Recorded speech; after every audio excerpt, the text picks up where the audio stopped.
बहुत सुंदर और व्यवस्थित तरीके से आयोजित करने का है।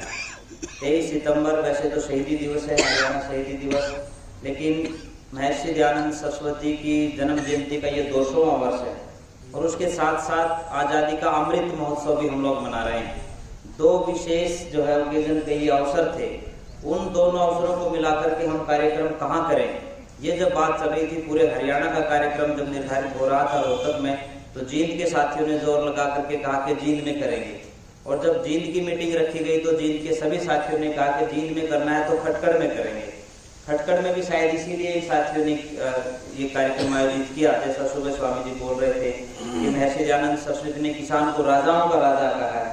तो ऐसी भूमि जहाँ पर किसानों की लड़ाई लड़ी गई, वहाँ जाकर के सच्ची श्रद्धांजलि हम लोग ऋषि दयानंद को दे सकते हैं। हो सकता है कि कुछ लोग जो है जो आज ताकत में हैं वो उस काम को उतने साहस के साथ न कर सकें, लेकिन हमारी जिम्मेदारी बनती है, क्योंकि हमारे पूर्वजों ने, हमारे बड़ों ने इस देश की आज़ादी के लिए अपना एक एक तिल तिल करके दिया है। हमारे बुजुर्गों ने इस देश की आज़ादी के आंदोलन को लड़ा है। 1857 से लेकर के 1947 तक का जब पूरा इतिहास आप पढ़ेंगे और उसके साथ साथ में खाप पंचायतों को मिलाकर कोई इतिहास पढ़ेंगे तो सोरम की जो खाप का जो मुख्यालय है वहाँ आज भी ये लिखा हुआ है, चंडी मंदिर पर बैठ कर के गुरु विरजानंद जी, महर्षि दयानंद सरस्वती, तात्या टोपे, नाना फडणवीस, महारानी रानी लक्ष्मीबाई, ये सब बैठ करके ये आज़ादी के आंदोलन की जो प्लानिंग करते हैं कि क्या करना है, तब गुरु विरजानंद जी कहते हैं कि आप अपनी अपनी रियासतों के लिए लड़ोगे तो सफल नहीं हो सकोगे, इसलिए एक साथ मिलकर के इस देश को आज़ाद करवाने का काम करना है। 90 वर्ष लगे इस देश को आज़ाद करवाने में, और किसी भी किताब का इतिहास का पन्ना उठा करके देखेंगे तो हर पन्ने के ऊपर ऋषि ध्यान के मानने वालों का और आर्य समाज के मानने वालों का नाम आपको दिखाई देगा। 1948 में किताब छपी जिसका नाम था आज़ादी के आंदोलन का इतिहास या कांग्रेस का इतिहास। उस इतिहासकार जो उस किताब के जो लिखने वाले थे इतिहासकार, वो पट्टाभी सीतारमैया थे। वो पट्टाभी सीतारमैया जिन्होंने नेताजी सुभाष चंद्र बोस के खिलाफ चुनाव लड़ा था कांग्रेस का, और उसमें सुभाष चंद्र बोस जीत गए थे। बाद में महात्मा गांधी जी के कहने पर उन्होंने त्याग पत्र दिया और पट्टाभी सीतारमैया को अध्यक्ष बनाया गया था। वो अपनी किताब में लिखते हैं, पेज नंबर 12 और लाइन नंबर 8 पर, इस देश को आजाद करवाने में उत्तर भारत का एक ऐसा संगठन जो है काम कर रहा था, जिस संगठन का नेतृत्व आर्य समाज, जिस संगठन का नेतृत्व ऋषि दयानंद जो है वो कर रहे थे। ये बातें जब उसमें लिखते हैं तो साफ स्पष्ट ये हो जाता है कि उनको कैसे पता चला। जब वो जेल का सर्वे करवाते हैं तो हर जेल के अंदर एक व्यक्ति की वो बात सामने आती है कि वो अभिवादन में नमस्ते जी कह करके बोलते हैं। प्रतिदिन सुबह और शाम वो संध्या करते हैं, साप्ताहिक यज्ञ करते हैं। और उससे बड़ी बात, जैसे मैं अभी कह रहा था, अशोक जी कह रहे थे कि हमारे सरपंच साहब के गले में ये जो कोई है, हमारे बुजुर्गों के गले में ये जो कोई है, तो वहाँ ये जो कोई उनके गले में दिखाई देता है। उससे भी बड़ी बात कि सत्यार्थ प्रकाश उनके सिरहाने पर मिलती थी। जिस सत्यार्थ प्रकाश में स्वराज्य मेरा जन्मसिद्ध अधिकार है, ये भावना तिलक जी ने ली। उसमें लिखा है कि विदेशी राजा कितना ही अच्छा हो, जब तक स्वदेशी राजा नहीं होगा हम किसी सुख की कामना नहीं कर सकते। इस देश को आजाद करवाने की भावना जिस सत्यार्थ प्रकाश में थी, वो जेल के अंदर लोगों के सिरहाने मिलती थी। इन सारी चीजों का मूल्यांकन करने के बाद पट्टाभी सीतारमैया को लिखने पर मजबूर होना पड़ा। इस देश की आजादी के आंदोलन में आर्य समाज और उनके अनुयायियों का बहुत बड़ा योगदान। हम आजादी का अमृत महोत्सव मनाते हैं, 12, 15, 14 हजार कार्यक्रम सरकारें आयोजित कर देती हैं, कहीं ऋषि दयानंद का नाम नहीं आता, कहीं ऋषि दयानंद के मानने वालों का नाम नहीं आता। तब मुझे लगता है कि आर्य समाज के एक कार्यकर्ता को गले में ढोल बांध करके गांव गांव गली गली जाकर के बताना पड़ेगा कि ये देश आजाद हुआ है तो आर्य समाज के बुजुर्गों की वजह से हुआ। इस देश की आजादी के आंदोलन में ऋषि दयानंद के मानने वालों ने अपने आप की आहुति दी, तब जाकर के ये देश आजाद हुआ है।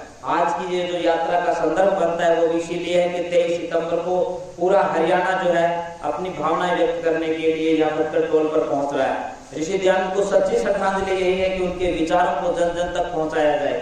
हो सकता है कि कुछ लोग ऋषि दयानंद के समकक्ष किसी दूसरे व्यक्ति को खड़ा करने के बाद, उनकी तुलना करने के बाद जानबूझकर कोई ऋषि दयानंद को पीछे धकेलने का काम करते हो, लेकिन जब तक ऋषि दयानंद का एक भी सिपाही जिंदा है, उसके अंदर यदि खून का एक भी कतरा बाकी है, तो वो चिल्ला चिल्ला करके कहेगा कि इतिहास के पन्ने पलट करके देखो, वो ऐतिहासिक पन्ने, वो स्वर्णिम पन्ने जिसके एक एक अक्षर के अंदर ऋषि दयानंद के सिपाहियों ने अपने खून देकर के आजादी को लेकर के आने का काम किया है।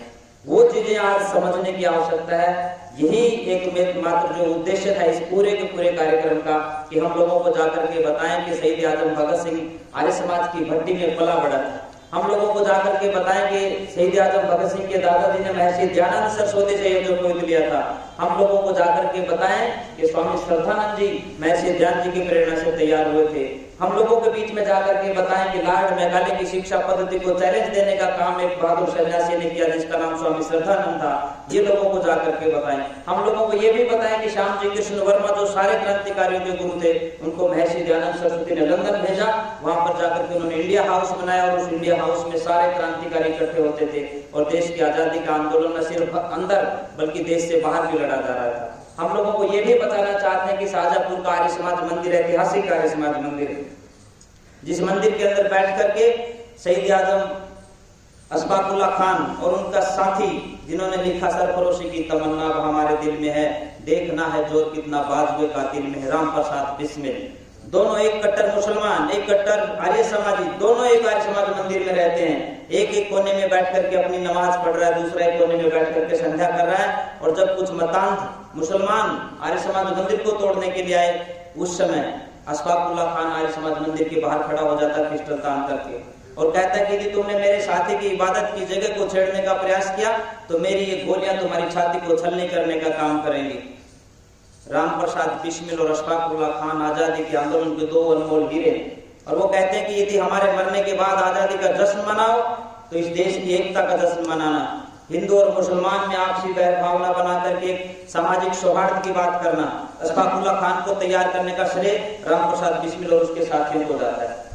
बस ये कहते हुए कि आज पूरे देश में जो माहौल चल रहा है, चाहे नशाखोरी की बात हो, कन्या भ्रूण हत्या की बात हो, आपसी भाईचारे की बात हो, इन चीजों को कैसे हम लोग साइड लाइन करके अच्छा भाईचारा बना सकते हैं, नशा मुक्त समाज बना सकते हैं, महिलाओं का सम्मान हो एक ऐसा समाज बना सकते हैं। और मुझे लगता है कि वो समाज तभी बनेगा जब हम जैसे आज मिल करके बैठे हुए हैं, शायद कभी हमारे पूर्वज भी इतनी संख्या में बैठे होंगे, उन्होंने चिंतन किया होगा, तो एक लंबा समय लगता है किसी विचार को बदलने के लिए। ये विचार स्थापित हो तभी हम सब लोग मिलकर एक साथ बोल पाएंगे, जो बोले सो है वैदिक धर्म की जय। बहुत बहुत धन्यवाद।